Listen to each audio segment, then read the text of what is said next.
il nous a semblé important de consacrer cette soirée, cette réflexion, ce mois, sur la question du travail. D'abord parce que le travail fait l'homme. L'homme, c'est l'animal qui travaille, c'est l'homo faber. C'est Bergson qui a inventé cette idée d'homo faber, l'homme qui fabrique. La différence entre un homme et un animal, c'est qu'un animal peut utiliser des bois, des pierres. L'homme va fabriquer des outils. Et fabriquer des outils, ça veut dire anticiper une transformation de l'environnement pour le rendre plus sûr, plus fécond, plus beau. Le travail, c'est ce qui relie l'homme à la nature et qui permet à l'homme de transformer la nature et donc de recevoir la nature d'une certaine façon. La relation entre l'homme et son environnement, l'homme et la nature, va passer par le travail et par la qualité de son travail. Et par qualité du travail, il faut entendre le travail tel qu'il se réalise et qui va réaliser l'homme. Si l'homme est écrasé par son travail, si l'homme est broyé par son travail, ben ça va détruire l'homme en tant que celui qui pourrait être le jardinier du monde et qui n'est pas le jardinier du monde. Et puis, ça fait un lien entre la nature et l'homme.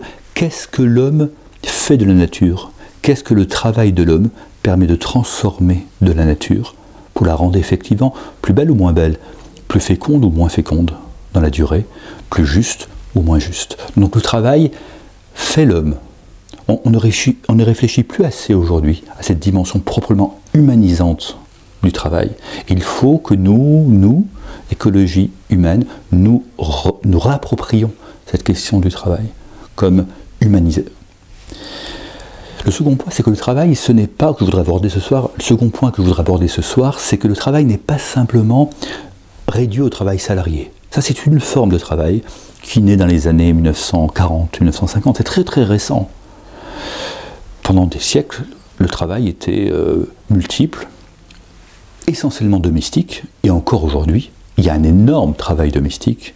L'éducation des enfants, le fait de rendre sa maison belle, accueillante, vivable, le lieu dans lequel on vit, hein, la domus, c'est un travail dont nous savons très bien qu'il nous prend chaque jour des heures. Travail collaboratif. Une grande partie de notre économie sociale, culturelle, dépend du travail de milliers de bénévoles qui effectivement ne sont pas des salariés, mais qui grâce à leur travail, à une activité soutenue, tournée vers les autres, permettent de réaliser des biens, des services utiles à tous. Travail bénévole, travail associatif, travail collaboratif sur Internet. Lorsqu'on développe une encyclopédie comme Wikipédia, ou lorsqu'on utilise Internet pour remplir sa feuille d'impôt ou prendre son billet de train, tout ça c'est du travail qui est permis, qui échappe au travail salarié et qui est permis dans ce grand univers du travail non rémunéré. Et puis il y a la partie travail rémunéré. Encore une fois, notre souci c'est de décaler le regard, de ne pas regarder que le travail rémunéré comme la seule forme de travail, sans qu'on passe à côté de la société. Le deuxième point qui me semble important d'aborder ce soir dans nos réflexions et dans nos discussions, dans nos méditations pendant tout ce mois consacré au travail, c'est de réfléchir sur les différentes formes de travail. La définition économique du travail, le travail c'est une activité qui est utile à au moins une autre personne. Si je me rase le matin, je ne travaille pas, mais si je rase quelqu'un, je suis barbier, je travaille. C'est la différence que l'on fait entre une activité quelconque et le travail.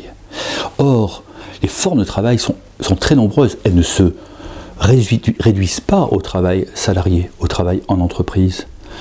Travail domestique, élever les enfants, rendre sa maison accueillante, pour y vivre, en faire son lieu de vie, c'est du travail. Tout l'immense espace du travail associatif. Une grande partie de notre activité sociale, culturelle, une partie de l'activité économique, éducative, dépend de bénévoles qui acceptent de rendre des services et donc de travailler pour le bien des autres sans être rémunérés. Il y a toute la partie du travail collaboratif sur Internet qui va de Wikipédia, une encyclopédie qui est construite par des personnes qui gratuitement donnent des informations, tous les blogs qui sont pleins d'informations que l'on mise à disposition de tout le monde, et puis tout ce travail que l'on réalise, qu'on appelle le travail du client, parce qu'on remplit des feuilles d'impôts sur Internet, parce qu'on prend son billet de train sur Internet, ça c'est du travail qui n'est pas du travail rémunéré, et qui donc fait partie de cet immense continent du travail non rémunéré. Travail non rémunéré, travail rémunéré, c'est à peu près 50-50. Donc, deuxième point important pour l'écologiste humaniste que nous sommes, c'est de prendre conscience qu'il ne faut pas réduire le travail au travail salarié, qu'il faut ouvrir notre regard et faire ouvrir le regard de chacun sur l'ensemble des formes du travail qui font une société. Parce qu'un vivre ensemble, je reviens à mon premier point, il y a vivre ensemble parce qu'il y a humanisation par le travail, il y a humanisation de notre environnement par le travail, il y a création d'une société particulière, la société française qui n'est pas la société birmane ni la société japonaise, parce que la façon de travailler est différente, parce que l'environnement que nous produisons est différent, parce que les formes de travail que nous produisons sont différentes. Et j'en arrive à mon troisième point, qui le point de conclusion. La qualité du travail est très déterminante. Et c'est pour ça que le travail est un sujet politique si important depuis toujours, et en particulier aujourd'hui. Depuis toujours parce que se battre contre le servage, se battre contre l'esclavage, se battre contre les conditions épouvantables dans les usines du XIXe siècle, c'était bien un sujet politique et d'écologie humaine. C'était bien à la fois l'environnement qui était impacté, et puis chaque homme. Et puis aujourd'hui, la question de la qualité du travail, qu'il soit rémunéré ou qu'il soit non rémunéré, c'est une question politique centrale. Pourquoi?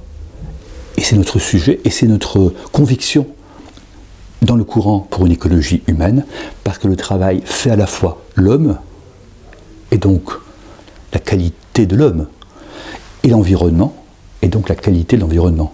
Un travail violent dégrade l'homme, mais dégrade aussi l'environnement. La qualité du travail, c'est la qualité du lien que nous savons entretenir entre nous-mêmes, en tant qu'être humain, et la nature qui nous est donnée à cultiver, comme un jardinier qui peut détruire la nature en utilisant une chimie lourde ou en cultivant n'importe comment, ou au contraire, la perfectionner, participer à son perfectionnement et se perfectionner lui-même, précisément parce qu'il perfectionne la nature. Voilà notre enjeu, et voilà l'enjeu qu'il faut porter, y compris dans les entreprises, y compris dans les administrations, y compris dans les nouvelles formes de travail précarisées. Voilà l'enjeu d'une écologie humaine authentique.